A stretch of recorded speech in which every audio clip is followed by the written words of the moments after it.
to SeahawkTalk on Wednesday, May 6th. I'm Ed Habershaw.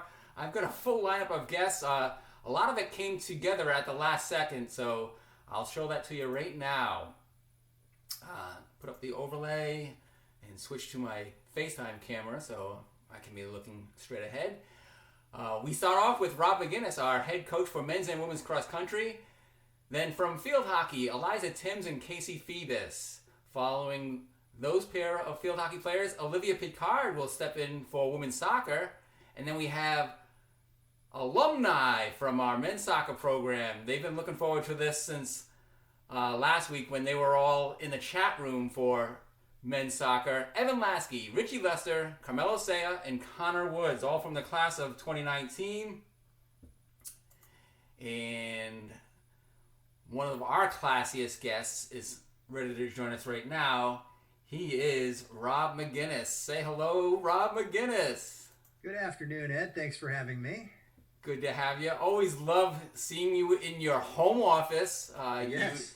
You enjoy the opportunity to work from home, and we were talking in Q that it's not a 9-to-5 schedule that you have.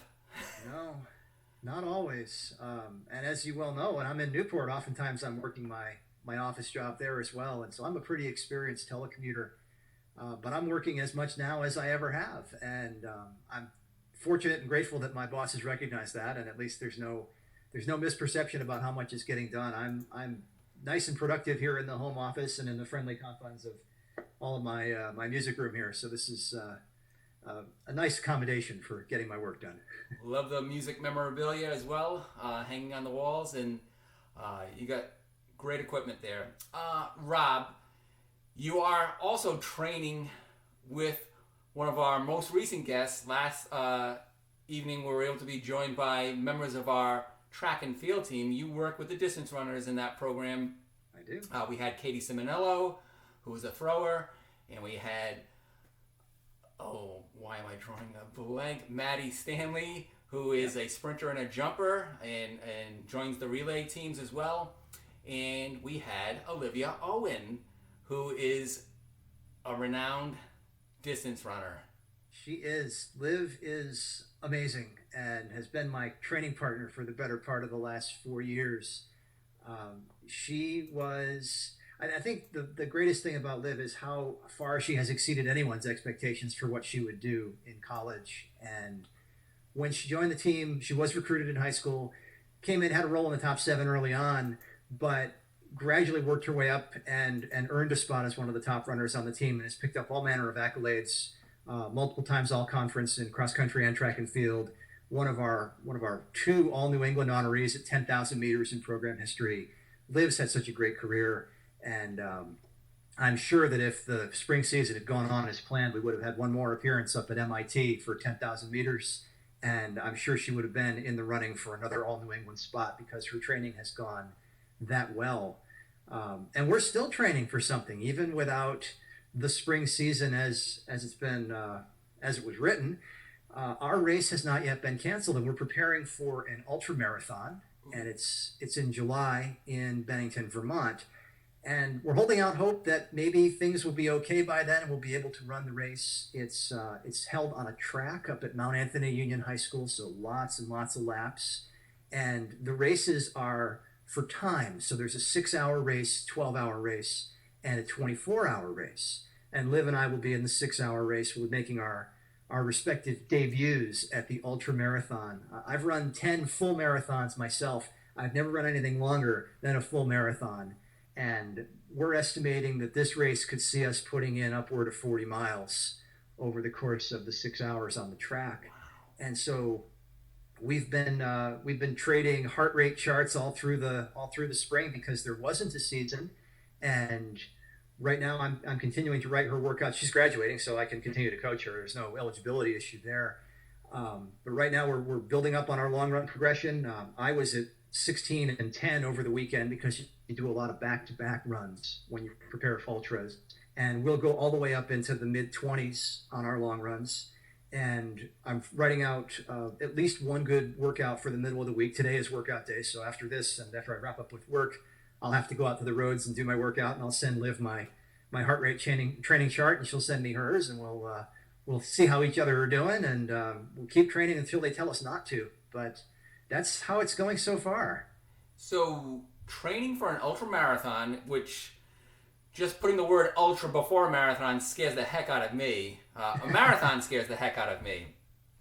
So the best marathoners are finishing in how much time in a 26.2 mile course? For the elite men, you're talking 2 hours and 5, 6, 7 minutes in a race like a Boston Marathon or a London or a Berlin. The top women are in the 220s, low 230s, depending on the course and the field. So for an ultra distance race, we're talking 2 to 3 times what the elites would have spent on their feet. Yes. Oh my goodness, Rob. And this will be the debut for both of you. So you're training, it's the first time you're ever doing it. Where are you getting advice from on this? There's one friend of ours who, mutual acquaintance, Hannah Littlefield rather. Hannah is the defending 24-hour champion in an ultra race in Rhode Island. She's won the Anchor Down Ultra, which runs at Colt State Park in Bristol each August. And last year, Hannah won the women's division in the 24-hour race and actually topped 100 miles in that event. So she's been a great source of information and advice. And Liv and I have been doing some reading. We're actually following, to an extent, a plan that's written for your first ultra marathon. So we're following a lot of that guidance relative to back-to-back long runs, some of the workouts that might be appropriate. And having been through a number of marathons, both as an athlete and as a coach, I have some understanding of what to do in terms of fuel and how to build a long run progression. So it's nice to have Hannah for the expertise beyond 26.2 miles.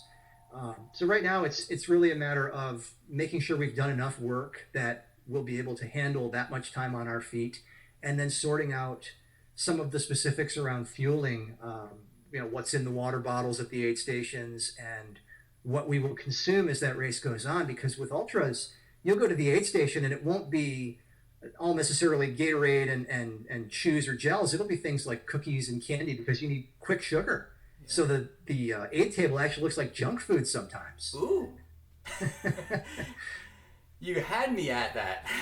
See, now I got your attention. Just got to come out there and run for 6 hours. That's all. It sounds enticing. So when you say, grabbing food, is there a pause? So there's a full stoppage of your motion?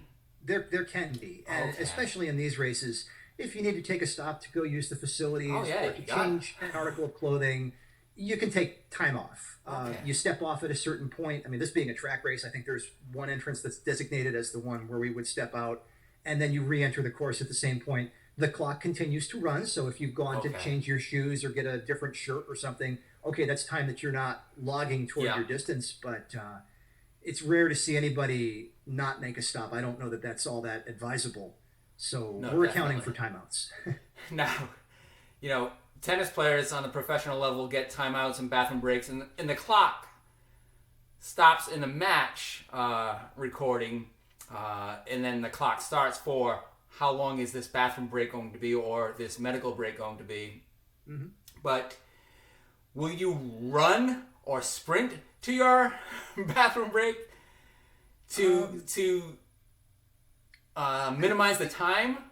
I think we will try to minimize the stoppages, but later in that race, we'll probably take whatever time is needed because this race is during the summertime. If we need to reapply sunscreen, I want to make sure that when I take an aid station break that I actually do get some fluid, because sometimes in a marathon, you'll run through the aid station, you grab a cup, you'll pinch the cup and try to drink out of it while not It'll really breaking spill. stride. And you wind up with, yeah, Gatorade all down the front of your shirt and everything like that. And that's okay because you know, all right, it's a marathon. There's going to be another aid station in 2 miles. In this case, I'd rather not wind up dehydrated or get too far behind on fluid or fuel. So I suspect it will be a little more deliberate about the aid station breaks. Now, your partner, Jen, will she be along for the full 6 hours, She snapping will. away on the track? And will we be able to tell any difference between hour 1, hour 2 through 6? I think Jen will be judicious in her use of the camera. Maybe the photos will come earlier in the race when we're still looking a little more put together and less exhausted. But she'll be there. She'll be my crew person for the race. So she'll be managing what's in my water bottle and whatever specific snacks I might want that aren't on the aid station tables. So you know, using things like S caps, which are basically advanced salt tablets. You know, having Jen know that every hour I'd like one of those or two of those, depending on how hot it is, or making sure that I've had sunscreen to put on lately. So she'll be managing all of my details for me, which I really appreciate. And then Liv is likely to have her mom and dad there to do the same job. So we'll have a little team contingent off to the side of the track in Bennington. Well, Jen is regularly at your cross country meets, and those are obviously much shorter in both distance and duration. But she has to be strategic in her approach to a cross country race in contrast to a track because she has to go to many different locations along the race. She does, and actually, when she shows up at cross country meet, she'll go over the course map with me, just as we would with the runners who have to go run the course. Now they'll go out and preview the whole thing, but Jen will come over and we'll talk about what spots might be more conducive to attractive photographs because we want to give you things that look good on SalveAthletics.com, and we want to make sure there's not like a big chain link fence behind the finishing shots or you know, things that don't necessarily look as outdoorish or cross country as one would appreciate. So yeah, Jen does a pretty thorough job. Some of the courses she knows pretty well by this point, like at UMass Dartmouth, for example. She's got her spots where you don't see as many of the buildings or the fencing around the fields. Places like Colt State Park, she knows where the attractive shots are to be found. But she does put a lot of thought into where best to stand to get good angles on our athletes. Yeah, and once she arrives at the finish line, you know, with your front runner, she's able to hang there throughout the rest of the race and minimize the porta potties in the background that are there for the athletes and the coaching staff as well. You know, Cold State Park, we just showed the footage that Andrew Pizzelli shot on November 2 during the Commonwealth Coast Conference Championships. And he was like Jen, figuring out the best spot to be in and capture the Seahawk runners as they went down the finish line. Oh yeah, and that was a great day. We finished hard in that one, so I'm glad there's all kinds of documentation of how we wrapped up that race.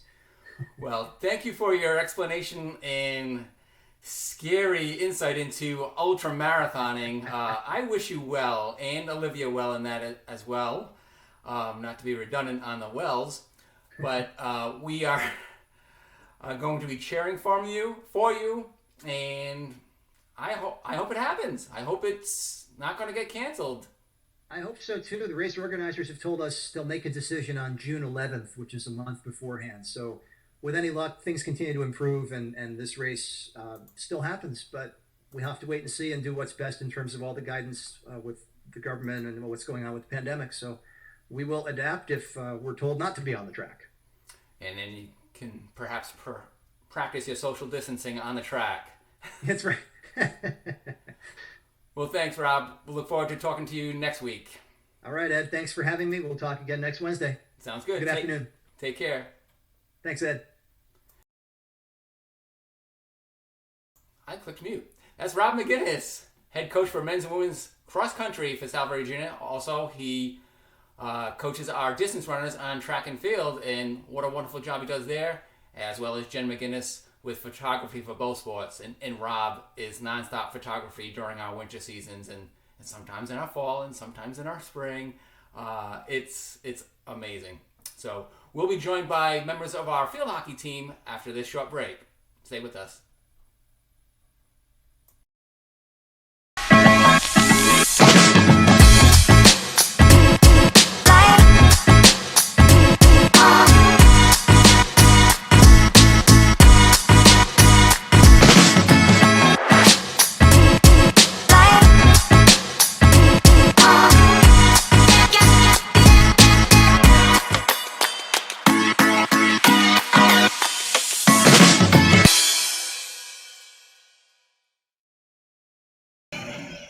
St. Jean, backhand feed out in front, loose there, put on the goal, and they score. I think that's Tim's again. St. Jean fired it on the net, and Tim's there for her second. That's Eliza Timms scoring a goal back in the fall for South Virginia University field hockey. She and Casey Phoebus join me now on SeahawkTalk. Welcome, ladies. How are you guys doing? I'm good. How are you, Ed? Very good. Good to see you. Eliza, a high-scoring forward, and Casey Phoebus working as the backstop, goaltender. Good to have you guys on SeahawkTalk. Well, you're both coming from your hometowns, Agawam, Mass for Eliza, and Souderton, PA for Casey. Your field hockey season is a fall sport. Talk about how you prepare during your summer leading into the sport, and then what your expectations are for preseason and how you handle that. So for preseason, we definitely have a lot to look forward to. I'm definitely excited because we missed spring ball, sadly. But we get packets over the summer to do, which are really helpful for the different types of workouts and stick skills to work on, which I personally really use a lot. And then we also have summer groups too. So if any of the incoming freshmen or even returners have questions about what's in the packet, you can ask whoever in your group, which is really nice too. Yeah, I spend a lot of time with my personal goalie coach from back home, and I try and get as many sessions in there as possible just so I can get as many touches on the ball as I can before going into preseason. Awesome. Ladies, you guys have a lot of activities during preseason, not just on the field, but off the field. Talk about the bonding experiences that you participate in and enjoy through your preseason. There's so many, especially in the dorms. I know I love living 2 weeks earlier than school starts because you really just get to know everyone there. Even if you think you know your teammates, you learn something new and you just hear about anything that happened over the summer too. But we also go to the beach, of course. We live in Newport. That's a great benefit for everyone to have. We'll go to rejects a lot of the time, and that's nice just to relax after tryouts or during and just take a breather and get into the water. Especially when it's very hot on Gaudet in the August. So we go to the cliff walk a lot. We try and get outside and get in the water as much as possible. That's definitely my favorite part. We use 40 steps a lot to do that as well. We'll jump in off the rocks and stuff, which is fun. Wow. And Casey, had you been familiar with the ocean location before coming to Salve? A little bit. I have the New Jersey beaches not too far from me, but Newport's definitely a different kind of beach, and I love it a lot. How about you, Eliza? I've been a couple of times. I used to vacation a lot in Newport, so I knew quite a bit about it, which was nice, but more going to Connecticut beaches. That's a little bit closer to me. How did that help you in your decision-making when you ended up choosing Salve Regina? It helped a lot. I loved the location, especially being a landlocked state, really, or at least where I'm from. It was so nice to have the beach right there and just get a breath of fresh air when you walk out. 100%. It's a completely different environment up there than it is here. I'm in a landlocked state like Eliza, so I loved the different environment. It felt like a home away from home. And academically, we've got a biochemistry major and a nursing major. Eliza, biochemistry. Talk about how you're handling the online learning and how you're able to balance both in-season and off-season with your academic schedule and your athletic schedule. It definitely seems intimidating, but if you keep a nice tight schedule and you plan everything out, and coach is really good about that too, because she'll give us our schedule way ahead of time. Like she already gave it to us to plan out our courses, which is really helpful too, so you don't miss out on a lot of different games or practices. But it's just keeping tabs on what you have going on, really. Like as long as you, like I make a huge calendar at the beginning of the month and just write out everything that we have going on. And our teammates are so good about it too, being like, hey, like we have practice this day, just a reminder if you have any conflicts or anything, which is really nice too.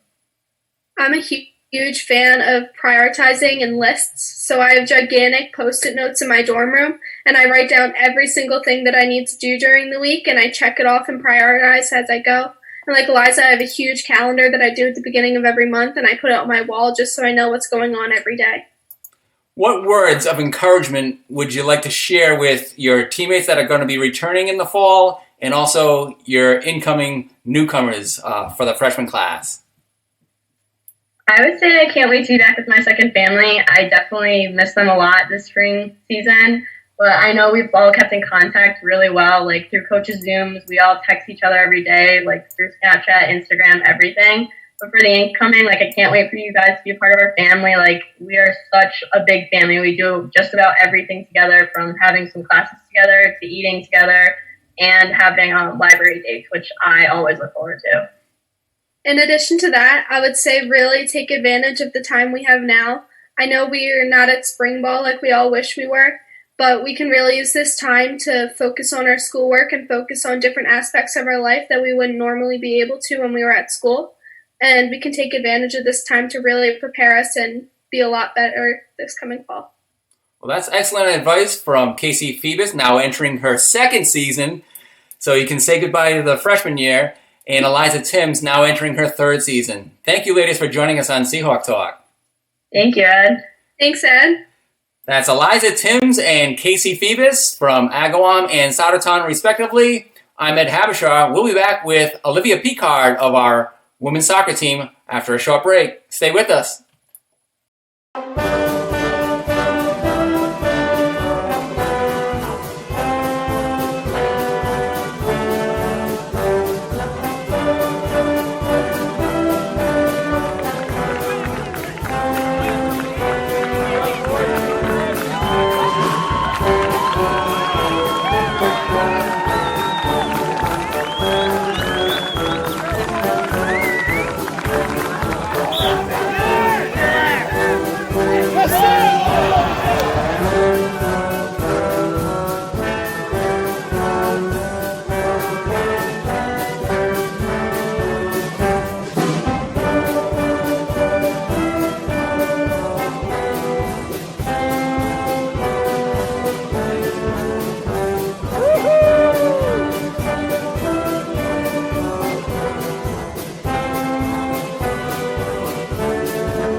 Emily Zamrello fires it forward, and it's going to bounce towards Kara Cody. Cody carrying right in front with a shot, and she scores!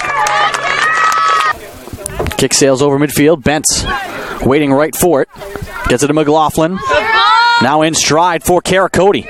Cody with a shot falling down, and she scores! Second of the game for Kara Cody. Katie Zimmerello trying to send it long for Kara Cody. Cody racing towards the goal, looking for the hat trick, and she scores!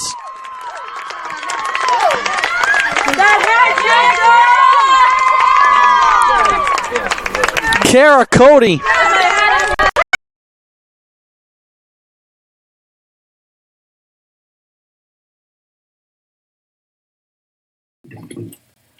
Woo! Running around in the background. Nobody's seeing it, but myself and our next guest, and actually some of our future guests too, they crashed into our Zoom meeting beforehand, but thankfully they said, okay, we'll come back at 3:45. Let us go right now to our next guest from women's soccer and welcome in both Ashley Dagnol and Olivia Picard from South Virginia Women's Soccer. Thank you, ladies, for joining us. Thank you for having me. Yeah, thank you. Where are you guys coming from right now? Your respective homes, and where is that? I'm in Coventry, Rhode Island right now. I'm on Cape Cod. I actually live in a small town called Wellfleet in Massachusetts. And all is well in Wellfleet, correct? Yes, it is. Talk about Ashley's entering into her junior season once you finish exams. Yes. And then, Olivia, you'll be returning for your second year as a sophomore, again, once you finish exams.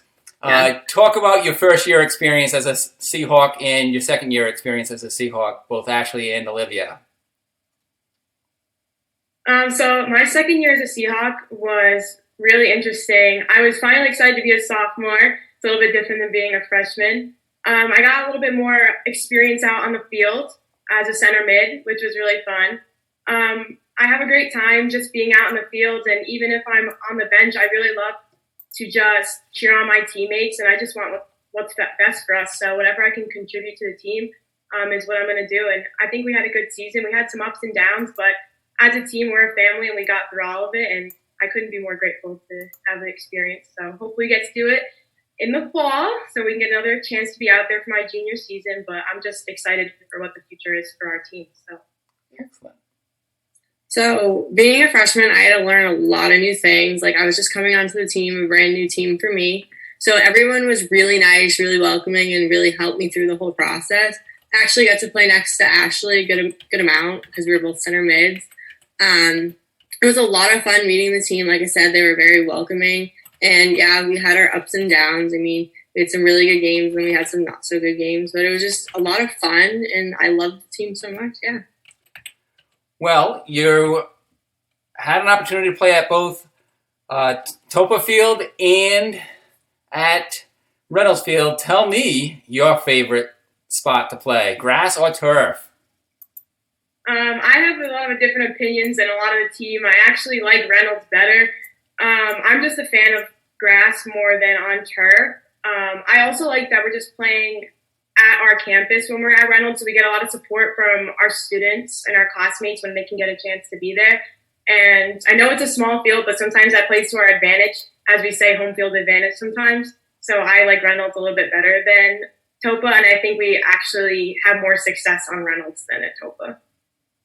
So I agree. We do have a lot more success on Reynolds, and that our team does seem to play better on it. But I came from a high school and a club team that was all turf 100%. So I had to make that big adjustment from playing on an uneven, smaller grass field. Like my high school turf is one of the largest turfs in the state of Massachusetts. It is like at the max. So it was a very different transition for me. But I think as a team, we played better on Reynolds. True that. We're showing some footage right now that Andrew Pizzelli was able to package together. Nice shots of Olivia Picard on the grass at Reynolds. And I'm not sure if there's any from the Topa experience, but you guys enjoy playing on the grass. How about academically? What is the setting for you in an academic sense? For me, for academics, I'm a social work major with a minor in administration of justice. So I do have a lot on my plate. I actually recently just declared that minor. So now I'm adding it into my schedule. But for me, I'm like a perfectionist, so I like to balance it with soccer. I like that I have soccer and school because it keeps me in track. It is hard at times to like get time to study and everything, but when we do get to go to practice, for me, that's my stress relief. So it may be hard at times, but I'd rather be doing a sport on top of academics. Just for me personally, it keeps me in track, and I seem to be doing pretty well, so I guess it's going good so far. Enjoying the online learning? No. You'd rather have it in person? Not at all.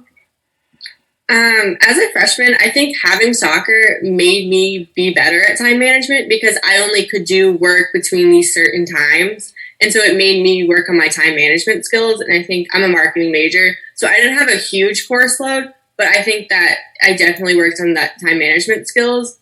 And yeah. You just mentioned something there, Olivia, that athletics and participation in sports helps develop the skills that all areas need in terms of business or in social work, the time management and the discipline. Talk about how you've had them in high school and how they've been enhanced through your participation in athletics collegiately. In high school, it was very unstructured for me, I guess. I went to school and then I just went to practice, and then I had a lot of time after school to do my homework and do as kind of what I wanted to do. But when I got to college, it was a schedule that was set. So it was actually easier for myself because I had time to study between 2 and 4, practice between 4 and 6, eat dinner, and then I had to get my work done after practice because it was due the next day. So I guess it really helped me just get a set in stone schedule. Like, I love schedules. I'm a schedule person, so I guess that helped me a lot. Same thing for me. In high school, it wasn't as structured like she said. I basically went to class, went to practice, and then I had homework when I got home. But I like it a lot better in college because I'm pushed even harder to get things done. And I know I can study from 5 to 6, and then I have practice from anytime after that. And then it helps me to balance myself better. Like I said before, I like knowing I have class from this time to this time, and then I have a break in between to do my work. So it's definitely helped me a lot with my time management. I wasn't very good at it in high school, to be honest, but now I know that I have to get things done at a certain time. Well, thank you guys for both stepping in for Coach Jane Walsh. We've had a number of juniors on in previous weeks, and now we get a future junior and a future sophomore on today. Thank you, Ashley. Thank you, Olivia. Yeah, thank you so much for having me. So much. And we hope that you'll be taking your schedule onto campus in the fall. Yeah, me too. All right, good seeing you, and we'll see you come August. Thank you. Absolutely. Thank you. Take care. You too. Thanks. That's Ashley Daniel and Olivia Picard from South Virginia University Women's Soccer. I'm Ed Habishaw, and we'll be back with the class of 2019 after a short break, and it'll be men's soccer, class of 2019. Join us then.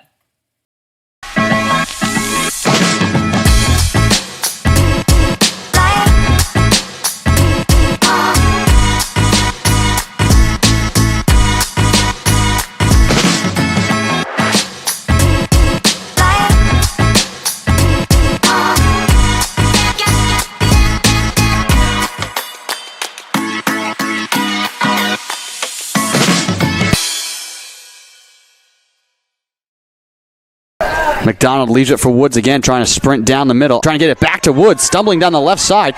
Woods with the left foot plays it on the goal, and he scores! A hat trick in the first half for Connor Woods. Have yourself a... Unmute, unmute, unmute. I've got 3 of those signs posted all over around my studio here. Unmute, so that... Can you hear me now? Yes. And you can hear some of our fine young gentlemen in the background. We are going to go to them soon. They're coming from different locations. I will ask them, please do not do what our guests last week did. Owen Kraft, Evan McDonald, and Noah Medeiros, giving the exact address. What's up with that? But they were participating in chat rooms during that time, and want to welcome in Carmelo Saya, Evan Lasky, Richie Lester, and Connor Woods. class of 2019 for South Virginia men's soccer. Welcome, gentlemen. Thanks for having us. Thanks for having us. I really didn't get to see the chat until the segment was over with Owen, Evan, and Noah last week. But, boy, you guys were having a good time. Yeah, it was a good time. It was a great interview on your part, so you really got us engaged there. Thank you, Richie. Let's make this a great interview as well.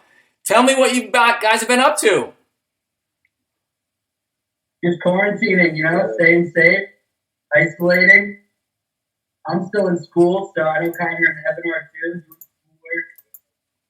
Yep, just working from home here, quarantining, trying to stay safe, trying to get used to working from home and adjusting to that rather than kind of being in the office. But yeah, just an adjustment, a day-by-day thing here. But yeah, it's going well. I'm back in New York. I'm just finishing up my last week of classes for my master's degree. Evan and I are in the same last class together, so I've just been quarantining and finishing up my schoolwork. You liking it online, gentlemen?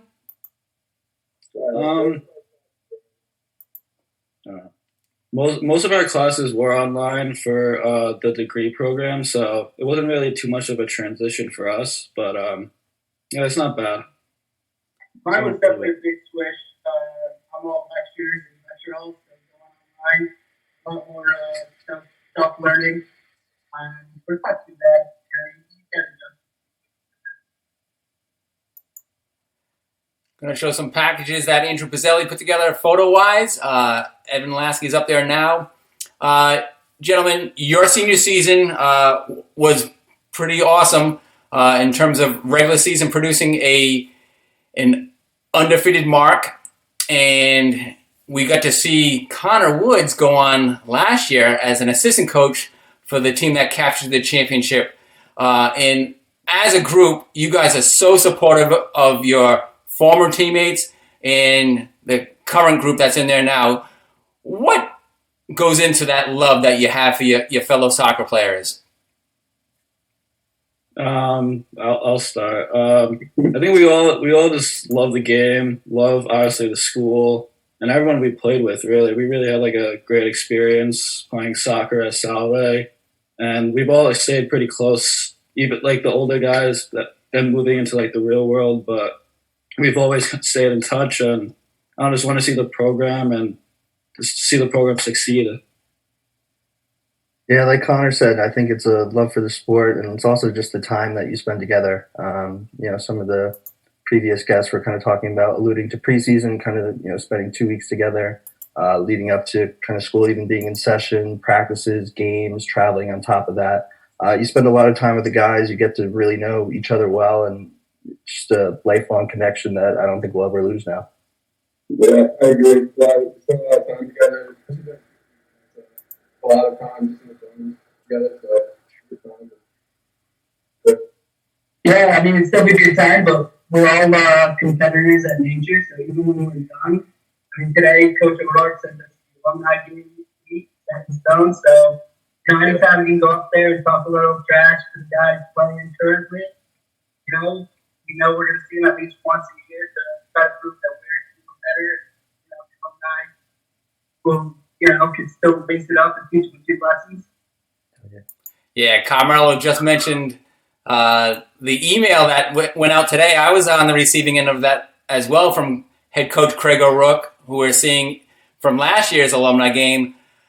You guys have a great tradition coming back each August, and when you were members of the team, you had to win that game. Were any of you on the 2015 squad that lost to the alumni? Yeah, that was our all of you were. Oh my! So Coach got his digs in with that email, because the only alumni squad that has won the annual alumni game was the 2015 squad, and you guys might have been freshmen then, right? Yeah, that was our freshman year. That was your first experience. So who was on the alumni team that came back and took the crown that year? Got 2 words for you, Ed. Sean McAllister. You got to watch out for that kid.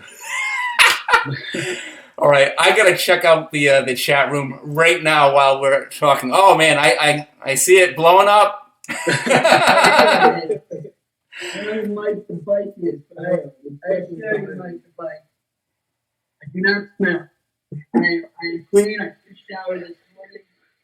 Chris Warren, I will try to yell because I know my audience. So are you guys paying attention to the chat room right now while you're on? Yeah, we are.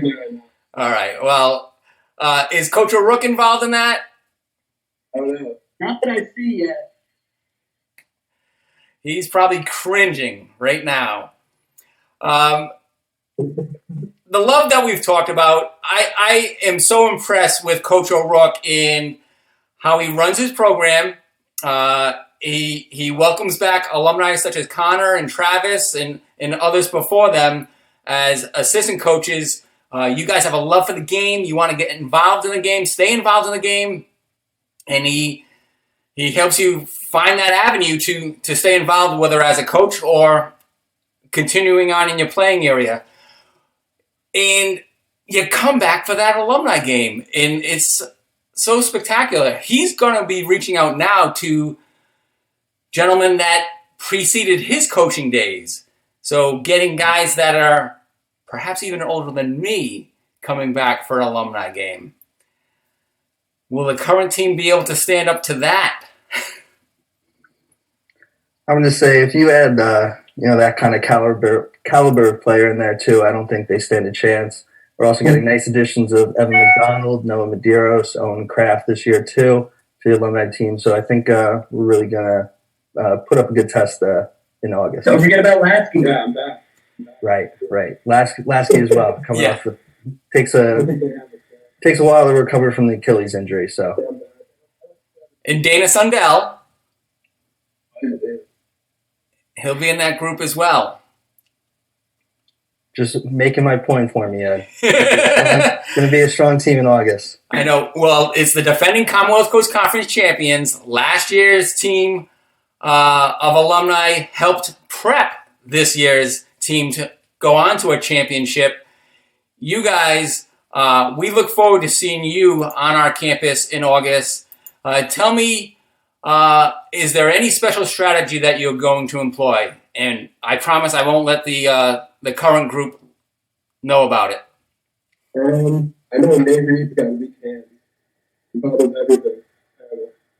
So you can just take shots from that. Go at Casey Kelly. I would go at Casey Kelly all game. Probably the weakest defender they've got in the back line. So I would really go at Case. That's a Jersey dig from a Jersey guy. Coach Woods, any thoughts there? I don't know. I didn't really get to play too much this year in the alumni games because I had to do my duty coaching. Yeah. But I'm gonna say I'm gonna have full 90 in me this year. Ooh. So you won't step off the field once? Oh, no. I'm going to get kicked off the field. Yeah, there is some. How do you jockey for playing time in the alumni game? It's kind of hard because even though I guess we're alumni, we still rank pretty low amongst the alumni. So I don't know. We kind of just hope that the older guys get too tired, like that they're out of shape, so like we can hop on. So experience rules in that contest? Yeah, I would say so. That's very seniority definitely rules. That's very deferential on your part. So then you'll pass it down to the current group coming out of into the alumni ranks. Mm-hmm. Exactly. We'll pass it along for sure. Well, really appreciate you having you guys on the show today. Any thoughts that you want to share with Coach O'Rourke that you weren't able to share when you were a undergraduate player? Go Spurs. I mean, in the quarantine, I just hope him, his family, his newborn baby, are just all safe and healthy right now. Hope he's okay. He's doing well, and look forward to seeing him in August. He got an extra year of me coaching. I was able to give him my advice and whatever I thought for the team. So I just hope he's doing well, like Richie said, with the kid and his wife and everything. That's really it. Well, thank you, Carmelo, Evan, Richie, and Connor. Really appreciate you having you guys on today's Seahawk Talk and sharing some men's soccer thoughts with us. You're looking good in your respective areas. I hope to see you in August and ready to put the alumni team on top as it was in 2015 when you were freshmen. Thanks, Ed. Thank you, Ed. Thanks for having us. Go back to that chat room and light it up. Thank you. Bye. Thank you. Take care. That's Carmelo Saya, Evan Lasky, Richie Lester, and Connor Woods. Class of 2019 for Salvador University men's soccer. What a great day we had today on May 6th. Join us again for May 7th. That's tomorrow, Thursday. We'll be back with Seahawk Talk then. Stay safe, stay home, and keep your distance.